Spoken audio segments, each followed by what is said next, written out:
उसको री एक्सपोर्ट करवा दो, कतर, बहरीन, सऊदी, ऐसे कंट्रियों में उधर से री एक्सपोर्ट करवा दो, उसको भेज दो। वंचितच्या कार्यकर्त्यांना तशा नोटिसा देण्यात आल्या. आता असं आहे ना की प्रत्येक विरोधी पक्षाचे आपापल्या पद्धतीनं काम करणार. कोण महाराष्ट्र बंद, कोण मुंबई बंद, कोण आंदोलन करणार, कोणी उपोषण करणार, हे चालूच राहणार आहे. तर शेवटचा प्रश्न घेतो. या विद्यार्थ्यांच्या आंदोलनाच्या पाठीमागे काही राजकीय पक्ष सतर्क होताना दिसत आहेत किंवा राजकीय आपली पोळी भासताना दिसत आहेत. असं आहे की एखादा विषय जर मिळाला सरकारच्या विरुद्ध तर विरोधी पक्ष त्याच्यावर आवाज उठवणार. आम्ही सुद्धा विरोधी पक्षात होतो, त्यावेळी एखादा विषय असा काही मिळाला तर आम्ही सुद्धा आवाज उठवतच होतो. आम्ही म्हणजे सगळेच आले, काँग्रेस आला, बीजेपी आलाय, जे पक्ष आहे, शिवसेना आहे, कुठलाही विषय जर सरकारच्या विरुद्ध मिळाला तर त्याच्या विरुद्ध आवाज उठवणं हे विरोधी पक्षामध्ये जे आहेत त्यांचं काम आहे, ते करतात. त्या वृत्तांकनासाठी सामर्थ्य वाढवण्यासाठी ठाकरे बंधूंनी एल्गार पुकारला असून उद्या ज्युनियर ठाकरेंची तिरंगा रॅली आणि 26 जुलैला उद्धव आणि राज संयुक्त मोर्चा काढणार.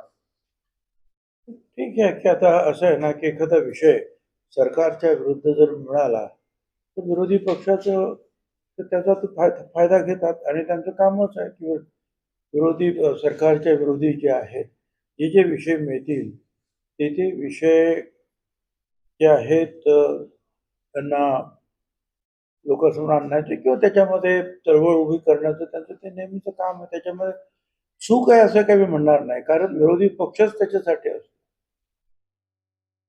सरकारने जर चुकलं किंवा नाही चुकलं तरी सुद्धा सरकारच्या विरुद्ध बोलणं आणि सरकारला लोकजागृती करणं हे काम त्यांचं ते करतात. ज्येष्ठ साहेब नेट पेपर फुटी प्रकरणी फास्ट ट्रॅक कोर्टात सुनावणी सुरू झालेली आहे. तरुणांच्या भवितव्याशी खेळ करणाऱ्याला सोडणार नाही, तरुणांचा हिताचा सर्वोच्च निर्णय घेतला जाईल असं प्राधान्य दिलेलं आहे. पंतप्रधान नरेंद्र मोदी यांनी ट्विट केलेलं आहे. चांगला निर्णय आहे ना की पासपोर्टामध्ये जे आहे जे गुन्हेगार आहेत त्यांना शिक्षा होईल आणि मग अशी जर जबर शिक्षा जर झाली तर यापुढे जे असे पेपर फुटीची जी आहेत प्रकरणं होणार नाही. त्यासाठी गरजच आहे.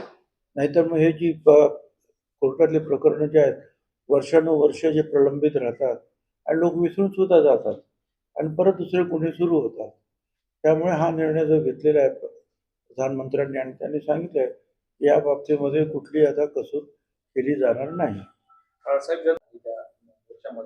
म्हणूनच मी काल म्हटलं होतं की ठीक आहे, काही उत्साही कार्यकर्ते असतात त्यांनी सीमा ओलांडण्याचा प्रयत्न केला असेल, पण त्याच्यानंतर जो काही लाठीमार झाला त्याच्यामध्ये थोडं संयमित भूमिका जी आहे पोलिसांनी घेणं गरजेचं होतं असं मला वाटतं.